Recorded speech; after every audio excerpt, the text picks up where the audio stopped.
महाभारत अर्जुनाभिगमन पर्व अध्याय 29 से 31। अब तक महाभारत में हमने द्रौपदी के द्वारा क्षमा और तेज के बारे में प्रश्न करते हुए महाराज युधिष्ठिर से देखा। द्रौपदी ने महाराज युधिष्ठिर से यह कहा कि आप क्रोध कीजिए, क्योंकि क्षत्रियों के लिए क्रोध जो है वह अनिवार्य है। द्रौपदी को आश्चर्य होता था कि कौरवों ने पांडवों के साथ इतना अत्याचार किया, उसके बावजूद भी महाराज युधिष्ठिर किस तरह से क्षमा और शील को धारण किए हुए हैं और ये क्रोध नहीं करते।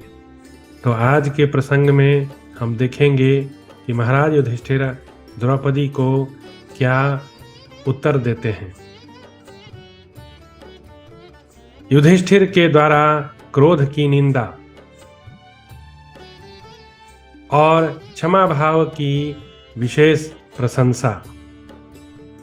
युधिष्ठिर बोले, परम बुद्धिमती द्रौपदी, क्रोध ही मनुष्य को मारने वाला है और क्रोध ही यदि जीत लिया जाए तो अभ्युदय करने वाला है।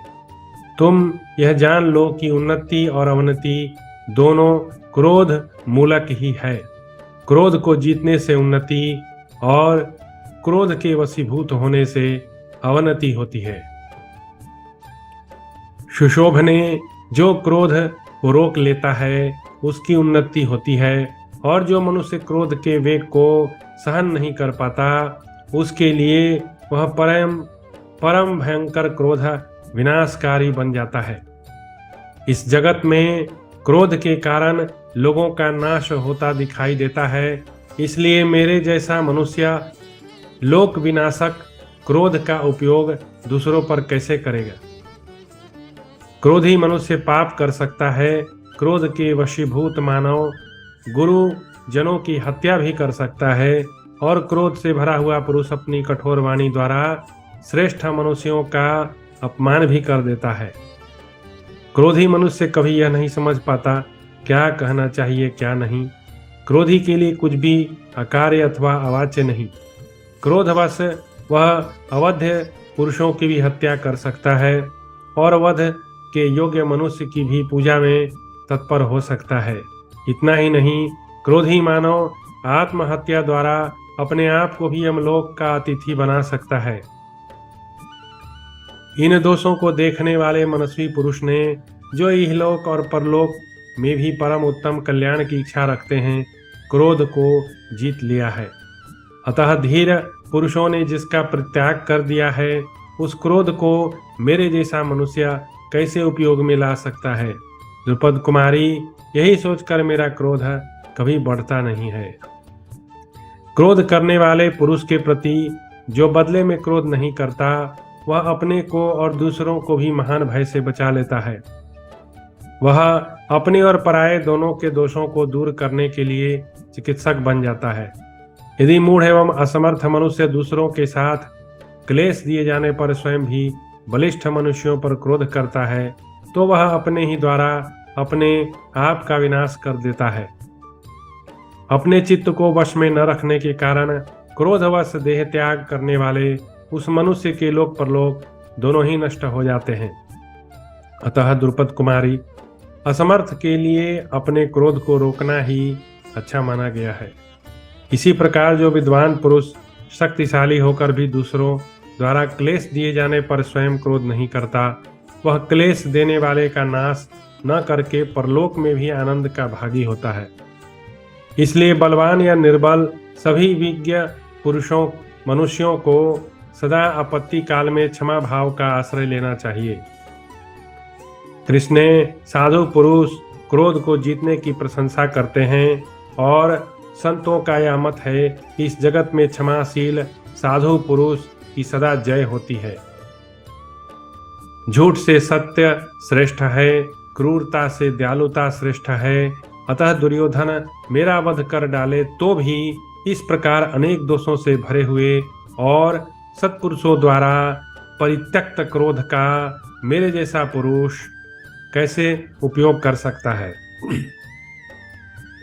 दूरदर्शी विद्वान जिसे तेजस्वी कहते हैं उसके भीतर क्रोध नहीं होता, यह निश्चित बात है।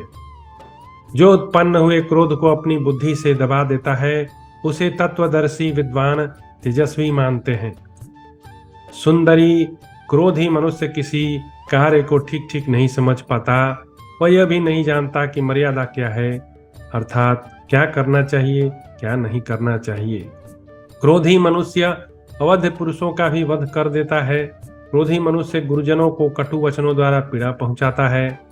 इसलिए जिसमें तेज हो उस पुरुष को चाहिए कि वह क्रोध को अपने से दूर रखे। दक्षता, अमर, शौर्य, शीघ्रता ये तेज के गुण हैं। जो मनुष्य क्रोध से दबा हुआ है वह इन गुणों को सहज में नहीं पा सकता। क्रोध का त्याग करके मनुष्य भली भांति तेज प्राप्त कर लेता है। महाप्राज्ञ क्रोधी पुरुष के लिए समय के उपयुक्त तेज अत्यंत दुस्सह है। मूर्ख लोग क्रोध को ही सदा तेज मानते हैं, परंतु रजोगुण जनित क्रोध का यदि मनुष्य के प्रति प्रयोग हो तो वह लोगों के नाश का कारण होता है।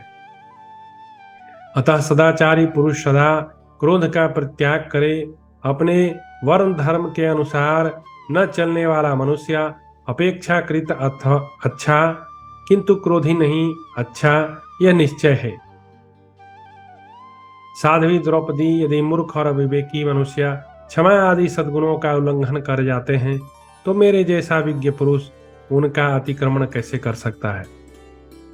यदि मनुष्यों में पृथ्वी के समान क्षमाशील पुरुष न हो तो मानवों में कभी संधि हो ही नहीं सकती, क्योंकि झगड़े की जड़ तो क्रोध ही है। अब यदि कोई अपने को सतावे तो स्वयं भी उसको सतावे, औरों की तो बात क्या, यदि गुरुजन अपने को मारे तो उन्हें भी मारे बिना न छोड़े। ऐसी धारणा रखने के कारण सब प्राणियों का ही विनाश हो जाता है, अधर्म बढ़ जाता है। यदि सभी क्रोध के वशीभूत हो जाएं तो एक मनुष्य दूसरे के द्वारा गाली खाकर स्वयं भी बदले में उसे गाली दे सकता है। मार खाने वाला मनुष्य बदले में मार सकता है, एक का अनिष्ट होने पर दूसरे का अनिष्ट कर सकता है। पिता पुत्र को मारेंगे, पुत्र पिता को, पति पत्नियों को मारेंगे और पत्नियां पति को। कृष्ण इस प्रकार संपूर्ण जगत के क्रोध का शिकार हो जाने पर तो कहीं भी शांति नहीं रहती। सुभानने, तुम यह जान लो कि संपूर्ण प्रजा की सृष्टि संधि मूलक ही है। द्रौपदी, यदि राजा तुम्हारे कथनानुसार क्रोधी हो जाए तो सारी प्रजाओं का शीघ्र ही नाश हो जाएगा। अतः यह समझ लो कि क्रोध प्रजा वर्ग के नाश और अवनति का कारण है। इस जगत में पृथ्वी के समान क्षमाशील पुरुष भी देखे जाते हैं, इसलिए प्राणियों की उत्पत्ति और वृद्धि होती रहती है। शोभने, पुरुष को सभी आपत्तियों में क्षमा भाव रखना चाहिए। क्षमाशील पुरुष से ही समस्त प्राणियों का जीवन बताया गया है। जो बलवान पुरुष के गाली देने या कुपित होकर मारने पर भी क्षमा कर जाता है तथा जो सदा अपने क्रोध को काबू में रखता है वही विद्वान है, वही श्रेष्ठ पुरुष है। वही मनुष्य प्रभावशाली कहा जाता है, उसी को सनातन लोक प्राप्त होते हैं। क्रोधी मनुष्य अल्पज्ञ होता है, वह इस लोक और परलोक दोनों में विनाश का भागी होता है। इस विषय में जानकार लोग क्षमावान पुरुषों की गाथा का उदाहरण देते हैं। कृष्ण क्षमावान महात्मा काश्यप ने इस गाथा का गान किया है। क्षमा धर्म है, क्षमा यज्ञ है, क्षमा वेद है, क्षमा शास्त्र है। जो इस प्रकार जानता है वह सब कुछ क्षमा करने के योग्य हो जाता है। क्षमा ब्रह्म है, क्षमा सत्य है, क्षमा भूत है, क्षमा भविष्य है, क्षमा तप है, क्षमा सोच है। क्षमा ने ही संपूर्ण जगत को धारण कर रखा है। क्षमाशील मनुष्य यज्ञवेता, ब्रह्मवेता और तपस्वी पुरुष से भी ऊंचे लोक प्राप्त करते हैं। सकाम भाव से यज्ञ कर्मों का अनुष्ठान करने वाले पुरुषों के लोक दूसरे हैं एवं सकाम भाव से वापी कूप, तड़ाग और दान आदि कर्म करने वाले मनुष्यों के लोक दूसरे हैं। परंतु क्षमावानों के लोक ब्रह्मलोक के अंतर्गत हैं, जो अत्यंत पूजित हैं। क्षमा तेजस्वी पुरुषों का तेज है, क्षमा तपस्वियों का ब्रह्म है, क्षमा सत्यवादी पुरुषों का सत्य है, क्षमा यज्ञ है, क्षमा मनोनिग्रह है। कृष्ण ने जिसका महत्व ऐसा बताया गया है, जिसमें ब्रह्म सत्य यज्ञ लोक सभी प्रतिष्ठित हैं, उस क्षमा को मेरे जैसा मनुष्य कैसे छोड़ सकता है। विद्वान पुरुष को सदा क्षमा का आश्रय लेना चाहिए। जब मनुष्य सब कुछ सहन कर लेता है, तब वह ब्रह्म भाव को प्राप्त हो जाता है। क्षमावानों के लिए ही यह लोक है, क्षमावानों के लिए ही परलोक है। क्षमाशील पुरुष इस जगत में सम्मान और परलोक में उत्तम गति पाते हैं। जिन मनुष्यों का क्रोध सदा क्षमा भाव से दबा रहता है, उन्हें सर्वोत्तम लोक प्राप्त होते हैं। अतः क्षमा सबसे उत्कृष्ट मानी गई है। इस प्रकार काश्यप जी ने नित्य क्षमाशील पुरुषों की इस गाथा का गान किया। द्रौपदी, क्षमा की ये गाथा सुनकर संतुष्ट हो जाओ, क्रोध न करो। मेरे पितामह शांतनु नंदन भीष्म शांति का भाव का ही आदर करेंगे। देवकी नंदन श्री कृष्ण भी शांति भाव का ही आदर करेंगे। आचार्य द्रोण विदुर भी शांति को ही अच्छा कहेंगे। कृपाचार्य संजय भी शांत रहना ही अच्छा बताएंगे। सोमदत्त, युत्सु, अश्वत्थामा तथा हमारे पितामह व्यास भी सदा शांति का ही उपदेश देते हैं। ये सब लोग यदि राजा धृतराष्ट्र को सदा शांति के लिए प्रेरित करते रहेंगे, तो वे अवश्य मुझे राज्य दे देंगे, ऐसा मुझे विश्वास है। यदि नहीं देंगे तो लोभ के कारण नष्ट हो जाएंगे। इस समय भरत वंश के विनाश के लिए बहुत बड़ा भयंकर समय आया है। भामिनी, मेरा पहले से ही निश्चित मत है कि सुयोधन कभी भी इस प्रकार क्षमा भाव को नहीं अपना सकता। वह उसके योग्य नहीं है। मैं इसके योग्य हूँ, इसलिए क्षमा ही मेरा आश्रय लेती है। क्षमा और दया यही जितात्मा पुरुषों का सदाचार है और यही सनातन धर्म है। अतः मैं यथार्थ रूप से क्षमा और दया को ही अपनाऊंगा। दुख से विमोहित द्रौपदी का युधिष्ठिर की बुद्धि, धर्म एवं ईश्वर के न्याय पर आक्षेप। अब द्रौपदी फिर जो है महाराज युधिष्ठिर से जिरह करती है। द्रौपदी ने कहा, राजन, उस धाता, ईश्वर और विधाता प्रारब्ध को नमस्कार है, जिन्होंने आपकी बुद्धि में मोह उत्पन्न कर दिया। पिता पितामहों के आचार का भार वहन करने में भी आपका विचार दिखाई देता है। कर्मों के अनुसार उत्तम, मध्यम, अधम योनियों में भिन्न भिन्न लोकों की प्राप्ति बतलाई गई है। अतः कर्म नित्य है, भोगे बिना उन कर्मों का क्षय नहीं होता। मूर्ख लोग लोभ से ही मोक्ष पाने की इच्छा रखते हैं। इस जगत में धर्म, कोमलता, क्षमा, विनय और दया से कोई भी मनुष्य कभी धन और ऐश्वर्य की प्राप्ति नहीं कर सकता। भारत, इसी कारण तो आप पर भी यह दुष्ट संकट आया है, जिसके योग्य न तो आप हैं, न आपके महातेजस्वी ये भाई ही हैं। भरत कुल तिलक, आपके भाइयों ने न तो पहले कभी और न आज ही धर्म से अधिक प्रिय दूसरी किसी वस्तु को समझा है, अपितु धर्म को जीवन से बढ़कर माना है। आपका राज्य धर्म के लिए ही है, आपका जीवन भी धर्म के लिए ही है। ब्राह्मण, गुरुजन और देवता सभी इस बात को जानते हैं। मुझे विश्वास है कि आप मेरे सहित भीमसेन, अर्जुन, नकुल, सहदेव को भी त्याग देंगे, किंतु धर्म का त्याग नहीं करेंगे। मैंने आर्यों के मुंह से सुना है कि यदि धर्म की रक्षा की जाए तो वह धर्म रक्षक राजा की स्वयं भी रक्षा करता है। धर्मो रक्षति रक्षितः। धर्म रक्षक राजा की स्वयं भी रक्षा करता है। धर्मो रक्षति रक्षितः। किंतु मुझे मालूम होता है कि वह आपकी रक्षा नहीं कर रहा है। नरश्रेष्ठ, जैसे अपनी छाया सदा मनुष्य के पीछे चलती है, उसी प्रकार आपकी बुद्धि सदा अनन्य भाव से धर्म का ही अनुसरण करती है। आपने अपने समान और अपने से छोटों का भी कभी अपमान नहीं किया, फिर अपने से बड़ों का तो कर ही कैसे सकते हैं। सारी पृथ्वी का राज पाकर भी आपका प्रभुता विषयक अहंकार कभी नहीं बढ़ा है। कुंती नंदन, आप स्वाहा सुधा पूजा के द्वारा देवताओं, पितरों और ब्राह्मणों की सदा सेवा करते रहते हैं। पार्थ, आपने ब्राह्मणों की समस्त कामनाएं पूरी करके सदा उन्हें तृप्त किया है। भारत, आपके यहाँ मोक्षाभिलाषी सन्यासी था गृहस्थ ब्राह्मण सोने के पात्रों में भोजन करते थे, जहाँ स्वयं मैं अपने हाथों से उनकी सेवा टहल करती थी। वानप्रस्थों को भी आप सोने के पात्र दिया करते थे।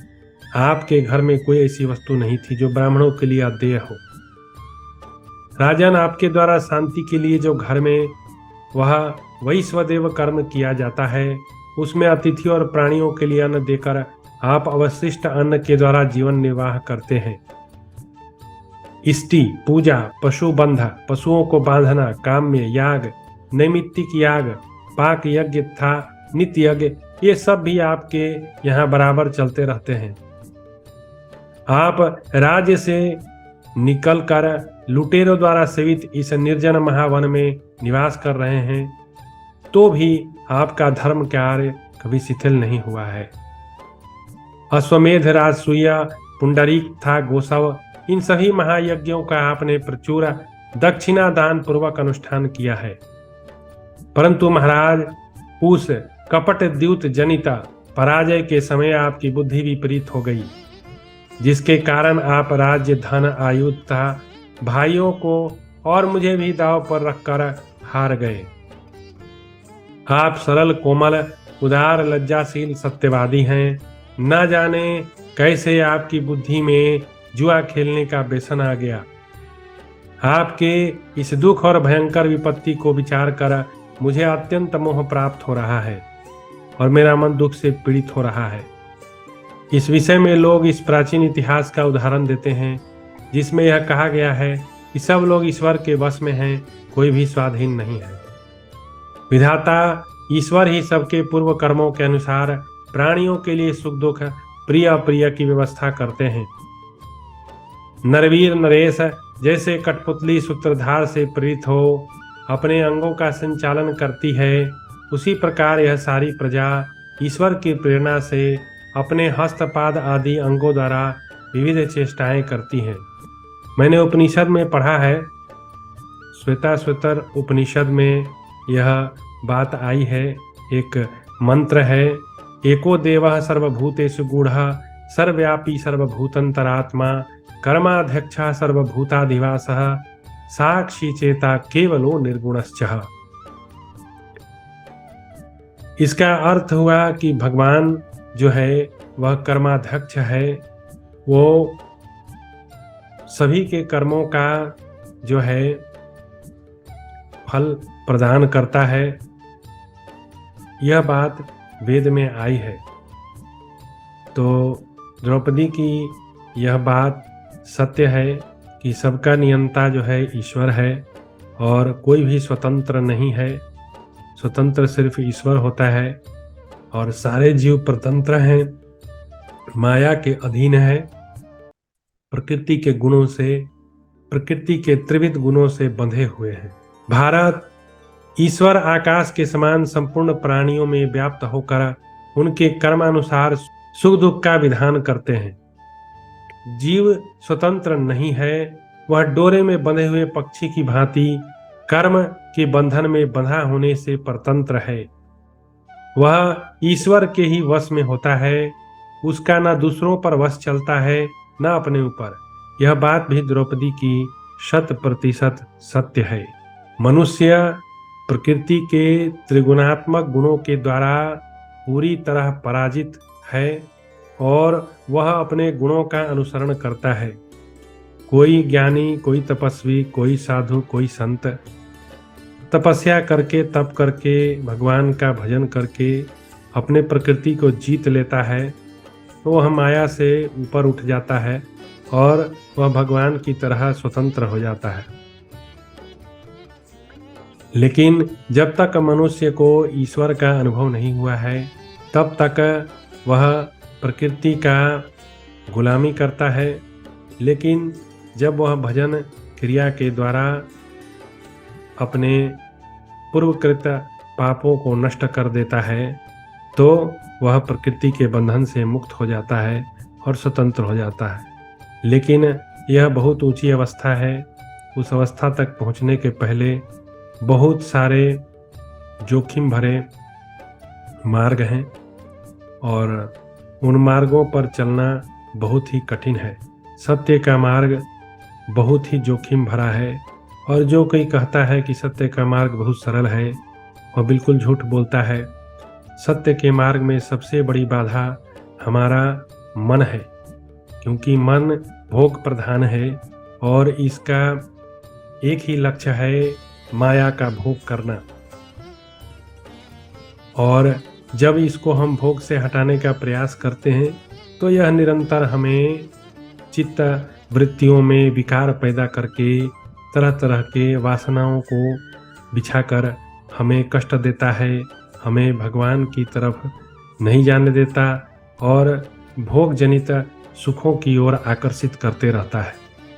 यह बात वही समझ सकता है जिसने थोड़ी बहुत साधना की है, अन्यथा मैं जो बात कह रहा हूँ शायद उससे बहुत लोग वाकिफ ना हो, क्योंकि उन्होंने साधना नहीं किया है। चूँकि मैं थोड़ी बहुत साधना करता हूँ तो मुझे इस बात का अनुभव है कि मन जो है वह बहुत ही विस्फोटक है और बहुत ही शक्तिशाली है। वह आसानी से आपके वश में नहीं आने वाला।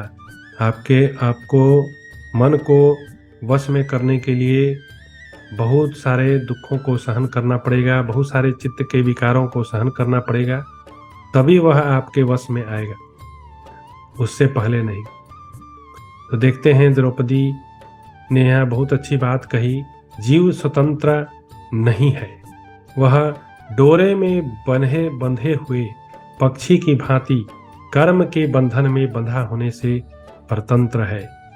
वह ईश्वर के वश में होता है, उसका न दूसरों पर वश चलता है न अपने ऊपर, क्योंकि दूसरे तो हमारा अनादर तिरस्कार करते ही रहते हैं और वास्तव में हम अपने ऊपर भी नियंत्रण नहीं रखते, काम के बस हो जाते हैं, क्रोध के वश हो जाते हैं, लोभ के बस हो जाते हैं। माया के ये 5 बहुत शक्तिशाली जो है फीचर्स हैं, जिसको हम बोलते हैं काम, क्रोध, लोभ, मोह, मात्सर्य। तो ये 5 के वशीभूत संपूर्ण संसार माया के बंधन में पड़ा हुआ अनंत जन्मों से एक लोक से दूसरे लोक में जाता रहता है, नष्ट होता रहता है, जन्म लेता रहता है, और यह निरंतर क्रिया चलते रहती है। सूत में पिरोही मणि, नाक में नथे हुए बैल और किनारों से टूटकर धारा के बीच में गिरे हुए वृक्ष की भांति यह जीव सदा ईश्वर के आदेश का ही अनुसरण करता है, क्योंकि वह उसी से व्याप्त, उसी के अधीन, यह मनुष्य स्वाधीन होकर समय को नहीं बिताता। यह जीव अज्ञानी तथा अपने सुख दुख के विधान में भी असमर्थ है। यह ईश्वर से प्रेरित होकर ही स्वर्ग एवं नरक में जाता है। भारत जैसे क्षुद्र तिनके बलवान वायु के वश में उड़ते हैं, उसी प्रकार समस्त प्राणी ईश्वर के अधीन हो आवागमन करते हैं। एक बार मैंने कृपालु महाराज जी से एक उनका लेक्चर सुना। उसमें कृपालु महाराज जी ने यह बताया कि दौ सुपर्णा सयुजा सखाया समानम वृक्षे परिष्वजाते।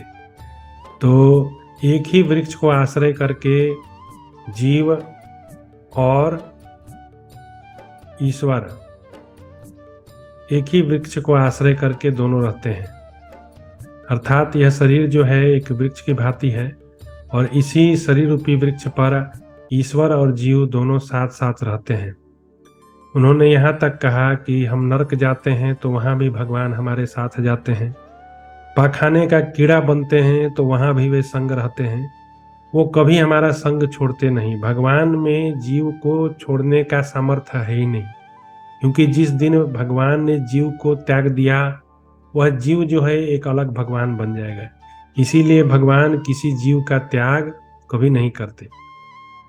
तो आगे कृपालु जी ने कहा कि वे भगवान जीव के साथ अनंत समय से हैं उसका हर जगह साथ देते हैं, लेकिन उसको मुक्ति कभी नहीं देते।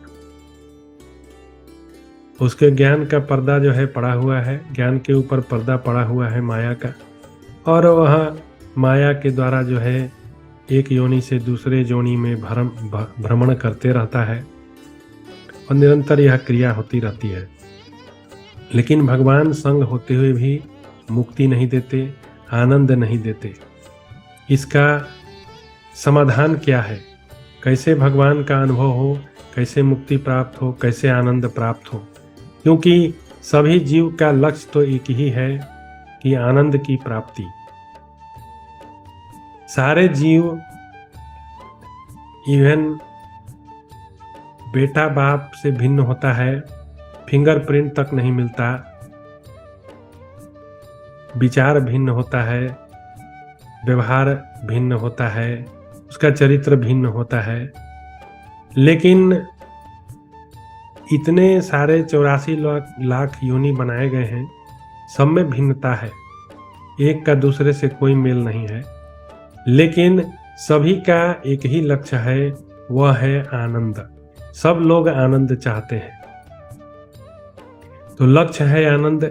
लेकिन आनंद हमारे हृदय में ईश्वर बैठे हैं, आनंद के स्रोत हैं, लेकिन वह आनंद हमें कभी प्राप्त नहीं होता। तो कृपालु जी कहते हैं, लाखों करोड़ों वर्ष से भगवान हमारे संग हैं, लेकिन मुक्ति हमको नहीं देते हैं और आगे भी नहीं देंगे। कब तक? जब तक हम स्वयं नहीं लगेंगे। हमें साधना करनी होगी। बिना साधना के ईश्वर जो है वे प्रसन्न नहीं होते। भगवत गीता में भी भगवान ने कहा है, उद्धरेत आत्मनात्मानम नात्मानम अवसादयेत आत्मैव हि आत्मन बंधु आत्मैव रिपुरात्मनः। तो मनुष्य को स्वयं अपना उद्धार करना चाहिए, उसको अपने आत्मा का हनन नहीं करना चाहिए। स्वयं उद्धार करने का अर्थ है साधना करना। बिना साधना और उपासना किए वासना कभी नष्ट नहीं होती। तो चित्त में वासनाएं हैं, वही वासनाएं हमको, ईश्वर इतना करीब रहते हुए भी हमें उसका कुछ भी अनुभव नहीं होता। उसका कारण है हमारे चित्त में वासनाएं हैं। उन वासनाओं के चलते ईश्वर हमारे पास रहते हुए भी उनका अनुभव नहीं होता। उनका अनुभव तब होगा जब आपकी वासनाएं क्षीण हो जाएंगी, नष्ट हो जाएंगी, चित्त शांत हो जाएगा, तो आप जान जाओगे कि भगवान और आप में कोई भेद नहीं है, आप उन्हीं के अंश हो। भगवान अंशी हैं और हम आप उन्हीं के अंश हो। तो बिना साधना किए मुक्ति नहीं है। आप पढ़िए बहुत सारे पुराण, जैसा एक प्रसंग मुझे याद आता है माता देवहूति का। देवहूति जो है कर्दम की पत्नी थी और उनके पुत्र स्वयं भगवान कपिल मुनि जो है अवतरित हुए उनके गर्भ से। लेकिन बाद में कर्दम जी तो वन में चले जाते हैं तपस्या करने, और कपिल देव मुनि जी जो है वे अपनी माता को भक्ति का जो है संदेश देते हैं, भक्ति के बारे में बताते हैं, भक्ति का उपदेश करते हैं। और उनकी माता कपिल देव जी से बोलती है कि पुत्र, ये इंद्रियां बड़ी दुष्ट हैं और इन इंद्रियों ने मुझे बहुत ज़्यादा कष्ट दिया है और ये कभी शांत नहीं होती, भोग भोगने से और ये व्यग्र हो जाती हैं। तो इन दुष्ट इंद्रियों से मैं कैसे मुक्ति पाऊँ? तो भगवान कपिल मुनि ने उन्हें भक्ति का उपदेश किया कि भगवान की भक्ति करो। तो उन्होंने भी भक्ति किया, तपस्या किया, चित्त को शुद्ध किया। तो सोचिए, जिसके गर्भ से भगवान स्वयं निकलते हैं, उस माता को भी मुक्ति बिना साधना किए नहीं मिलती। जिसने भी भगवान को प्राप्त किया है उसने अपनी वासनाओं को पूरी तरह से निवृत्त किया है और तपस्या किया है, और तपस्या करके अपने मन को नष्ट किया है, तभी भगवान की प्राप्ति हुई।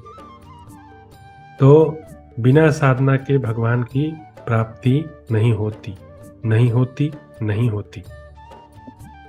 जैसे क्षुद्र तिनके बलवान वायु के वश में उड़ते फिरते हैं, उसी प्रकार समस्त प्राणी ईश्वर के अधीन हो आवागमन करते हैं। कोई श्रेष्ठ कर्म में लगा हुआ हो चाहे पाप कर्म में, ईश्वर सभी प्राणियों में व्याप्त होकर विचरते हैं, किंतु वे यही हैं, इस प्रकार उनका लक्ष्य नहीं होता। यह क्षेत्र संज्ञक शरीर ईश्वर का साधन मात्र है, जिसके द्वारा वे सर्वव्यापी परमेश्वर प्राणियों से स्वेच्छा प्रारब्ध रूप शुभाशुभ फल भुगताने वाले कर्मों का अनुष्ठान करवाते हैं। ईश्वर ने जिस प्रकार इस माया के प्रभाव का विस्तार किया है, उसे देखिए। वे अपनी माया द्वारा मोहित करके प्राणियों से ही प्राणियों का वध करवाते हैं। यह बात कपिल मुनि ने भी कहा है। तत्वदर्शी मुनियों ने वस्तुओं के स्वरूप कुछ और प्रकार से देखे हैं, किंतु अज्ञानियों के सामने किसी और ही रूप में भासित होते हैं। जैसे आकाशचारी सूर्य की किरणें मरुभूमि में पड़कर जल के रूप में प्रतीत होने लगती हैं। यह वास्तविकता है। हमारा मन किसी भी वस्तु को वास्तविक रूप में नहीं देखता। मन जो है उसमें अपनी भोग बुद्धि लगा देता है, और भोग बुद्धि लगा के और तब उन चीज़ों को देखता है कि इस भोग बुद्धि के द्वारा इससे मैं सुख कैसे प्राप्त करूंगा। मन जो है सुख का लेप लगाता है हर चीज पर, और तब उन वस्तुओं की ओर दृष्टि करता है। तो इसीलिए यह चित्त जो है कभी भी वस्तु जो परमात्मा के द्वारा बनाई गई है उसे वास्तविक रूप में नहीं देखता, एक माया के रूप में देखता है। लोग भिन्न भिन्न वस्तुओं को भिन्न भिन्न रूपों में मानते हैं, परंतु शक्तिशाली परमेश्वर उन्हें और ही रूप में बनाते और बिगाड़ते हैं। जैसे हम एक फूल की बात करें तो कोई साइंटिस्ट होगा तो फूल के बहुत सारे साइंटिफिक बात बतलाएगा, लेकिन एक फूल भक्त के हाथ में लगे तो वो उसे भगवान का श्रृंगार करेगा। कोई प्रेमी के हाथ में लगे तो वह उसे अपने प्रेमिका के बालों में लगाने का प्रयास करेगा। तो फूल एक ही है, लेकिन उसको देखने वाले लोग का जो अनुभव है वह अलग अलग है। महाराज युधिष्ठिर, जैसे अचेतन एवं चेष्टा रहित काठ पत्थर और लोहे को मनुष्य काठ पत्थर और लोहे से ही काट देता है, उसी प्रकार सबके प्रपितामह स्वयंभू भगवान श्रीहरि माया की आड़ लेकर प्राणियों से ही प्राणियों का विनाश करवाते हैं। जैसे बालक खिलौनों से खेलता है, उसी प्रकार स्वेच्छानुसार कर्म भांति भांति की लीलाएं करने वाले शक्तिशाली भगवान सब प्राणियों के साथ उनका परस्पर संयोग वियोग कराते हुए लीला करते रहते हैं। राजन, मैं समझती हूँ ईश्वर समस्त प्राणियों के प्रति माता पिता के समान दया एवं स्नेहयुक्त बर्ताव नहीं कर रहे हैं। वे तो दूसरे लोगों की भांति मानो रोज से ही व्यवहार कर रहे हैं, क्योंकि जो लोग श्रेष्ठ शीलवान और संकोची हैं वे तो जीविका के लिए कष्ट पा रहे हैं, किंतु जो दुष्ट हैं वे सुख भोगते हैं। यह सब देखकर मेरी उक्त धारणा पुष्ट होती है और मैं चिंता से विह्वल सी हो रही हूँ। कुंती नंदन, आपकी इस आपत्ति को तथा दुर्योधन की समृद्धि को देखकर मैं उस विधाता की निंदा करती हूँ जो विषम दृष्टि से देख रहा है, अर्थात सज्जन को दुख और दुर्जन को दुख देकर उचित विचार नहीं कर रहा है। जो अर्थशास्त्रों की आज्ञा का उल्लंघन करने वाला क्रूर लोभी तथा धर्म की हानि करने वाला है, उस धृतराष्ट्र पुत्र दुर्योधन को धन देकर विधाता क्या फल पाता है?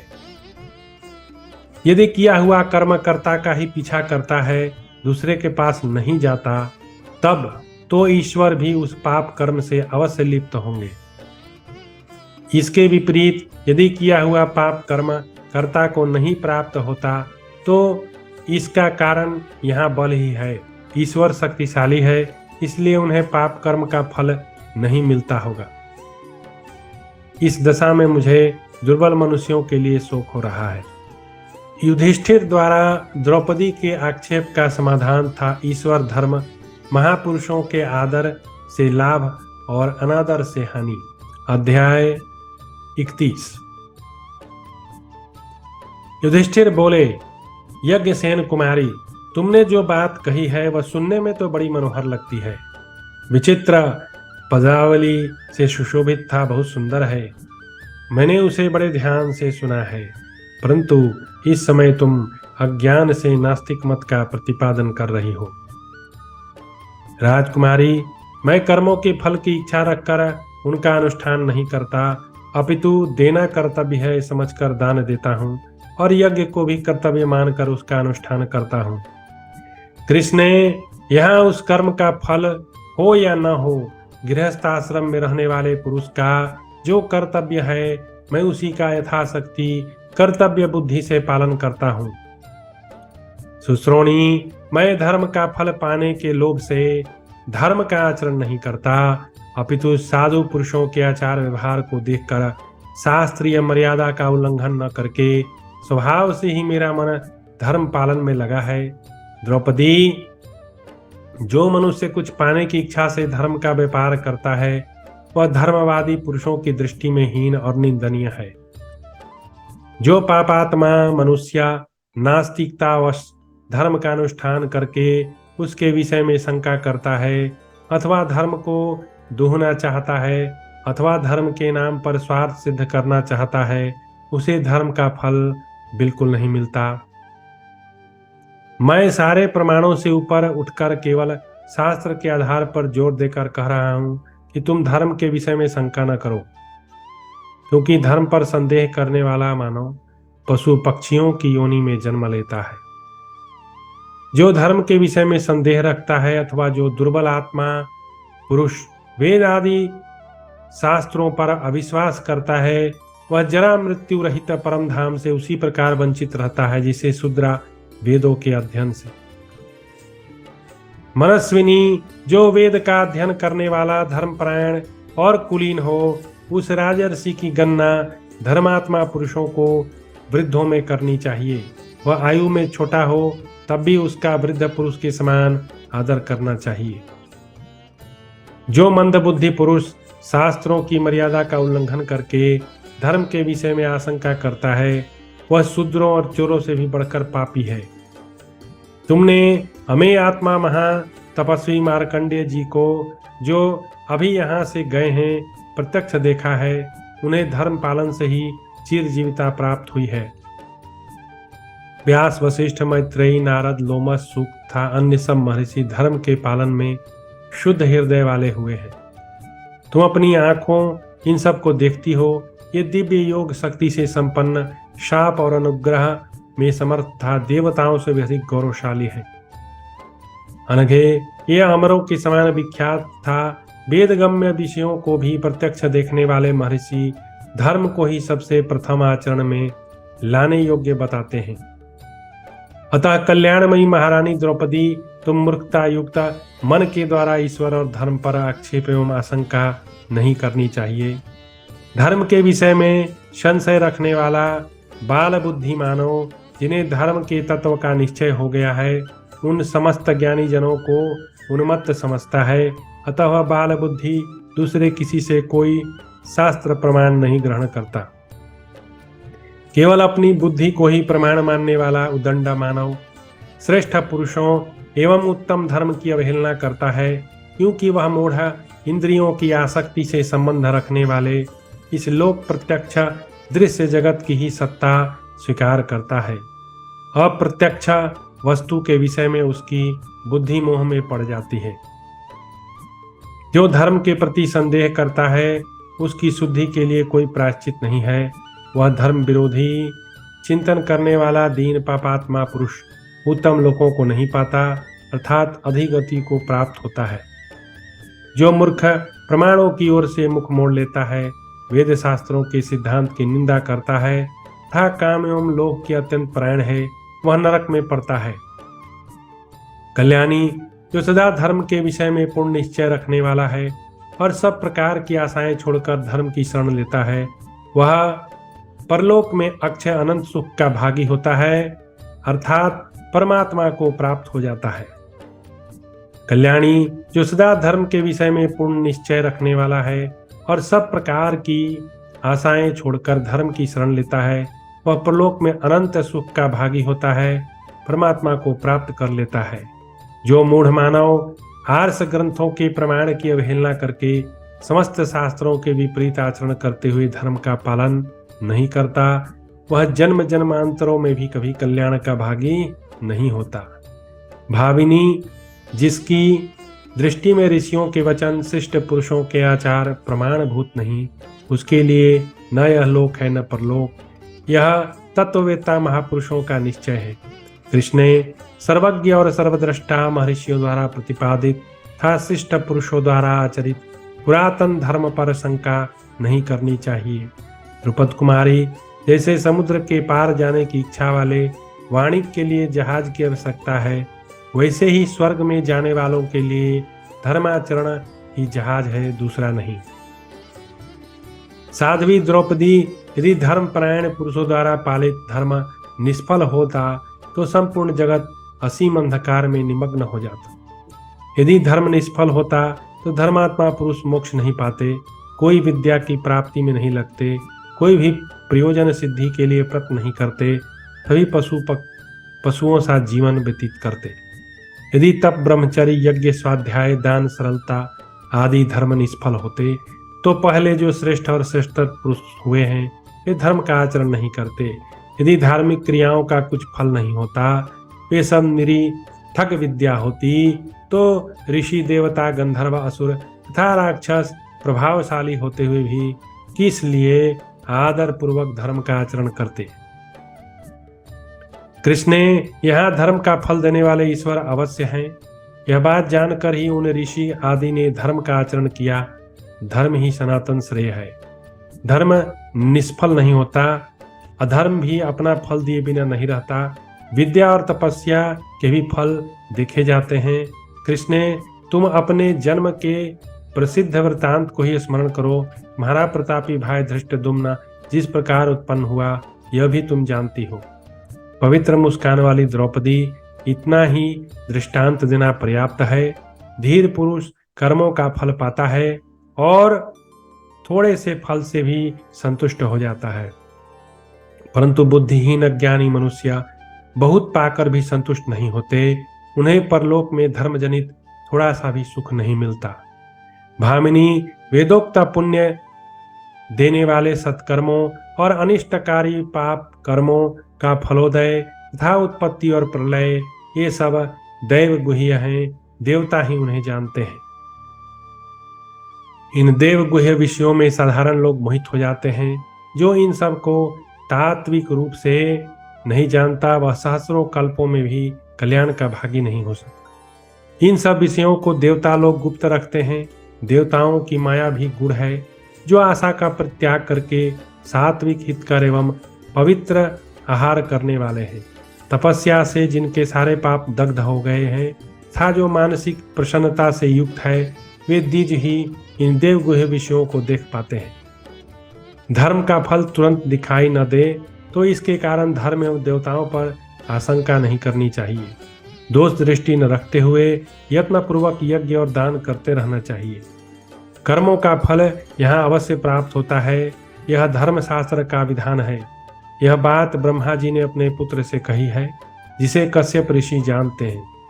इसलिए कृष्ण ने सब कुछ सत्य है ऐसा निश्चय करके तुम्हारा धर्म विषयक संदेह कोहरे की भांति नष्ट हो जाना चाहिए। तुम अपने इस नास्तिकता पूर्ण विचार को त्याग दो और समस्त प्राणियों का भरण पोषण करने वाले ईश्वर पर आक्षेप बिल्कुल न करो। तुम शास्त्र और गुरुजनों के उपदेशानुसार ईश्वर को समझने की चेष्टा करो और उन्हीं को नमस्कार करो। आज जैसी तुम्हारी बुद्धि है वैसी नहीं रहनी चाहिए। कृष्ण ने जिनके कृपा प्रसाद से उनके प्रति भक्ति भाव रखने वाला वर्ण धर्मा मनुष्य अमृतत्व को प्राप्त हो जाता है, उन परम देव परमेश्वर की तुमको किसी प्रकार अवहेलना नहीं करनी चाहिए। इस प्रकार श्री महाभारत वन पर्व के अंतर्गत अर्जुनाभिगमन पर्व में युधिष्ठिर वाक्य विषयक 31वां अध्याय पूरा हुआ। तो हमने देखा द्रौपदी के सारे तर्कों को महाराज युधिष्ठिर ने कैसे काट दिया और क्या क्या प्रामाणिक बातें बताकर द्रौपदी को संतुष्ट किया। तो कभी कभी ज्ञानी लोग भी अज्ञानी की भाषा बोलते हैं। वो बोलने के पीछे उनका मकसद यह नहीं होता कि वे वास्तव में अज्ञानी हैं।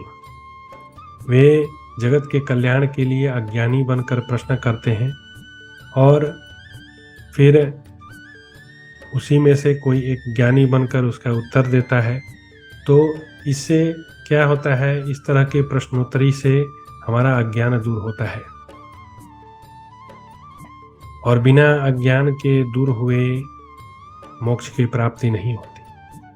जब अज्ञान दूर होता है तो चित्त शुद्ध हो जाता है। तो अज्ञान दूर करने के लिए शास्त्रों में इस तरह की बहुत सारी चर्चाएं हमको आगे भी पढ़ने और देखने को मिलेगी। इसे कृपया यह अर्थ न लगाया जाए कि द्रौपदी तो अज्ञानी है, ऐसा कुछ भी नहीं है। ये सब दिव्य लोग हैं